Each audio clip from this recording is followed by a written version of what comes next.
Today I want to tell you about a wonderful lady named Tallu Fish. Her real name is Tallu Fish, and yes, that's her real name, Tallu Fish. And she's the one who started the first Jekyll Island Museum in Indian Mill Cottage in 1954. Tallu Fish started the wishing chair.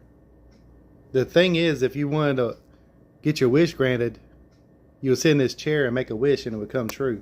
This was a good way for Tallu Fish to raise money for the Jekyll Island Museum. This is a picture of the wishing chair. It's still in Indian Mill Cottage today. Tallu Fish found this awesome chair in the Jekyll Island clubhouse. Yeah, see, it's got a throne. Tallu Fish is from Waycross. Her and her family, when she was a kid, used to travel to Brunswick and then to the Waycross colony on St. Simon's Island to have a vacation. Tallulah used to look over at Jekyll Island and thought it was a magical place because the millionaires lived over there. This is a picture of Tallu Fish Lane in honor of Tallu Fish on Jekyll Island off Beachview Drive.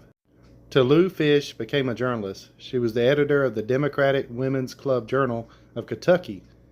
Also, the Courier Journal in Louisville, Kentucky as well. After Tallu Fish's husband died, she moved to Jekyll Island. Tallu Fish was hired by the state of Georgia to establish the first Jekyll Island Museum. This is a picture of Indian Mill Cottage, also known as the Rockefeller Cottage, where the first Jekyll Island Museum was located. Tallu Fish took different things from different cottages in the clubhouse to set up the museum in Indian Mill Cottage. Tallu Fish lived in the attic of Indian Mill Cottage while she ran the museum.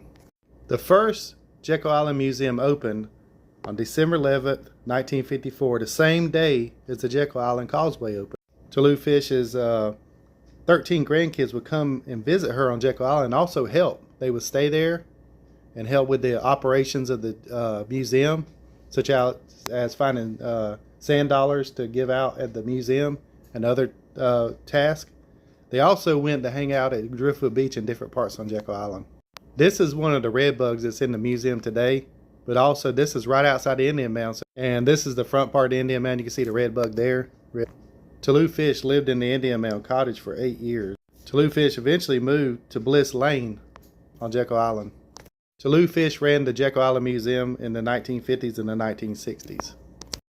Tallu Fish died in 1971, but her kids and her grandkids still visit Jekyll Island to this day. Tallu Fish used to take the Emmeline or the Hesse to Jekyll Island before the causeway was built to get the museum going. There was a road named after Tallu Fish on Jekyll Island. You can see it right here where the marker is. It's on the north end of Jekyll Island off Beachview Drive.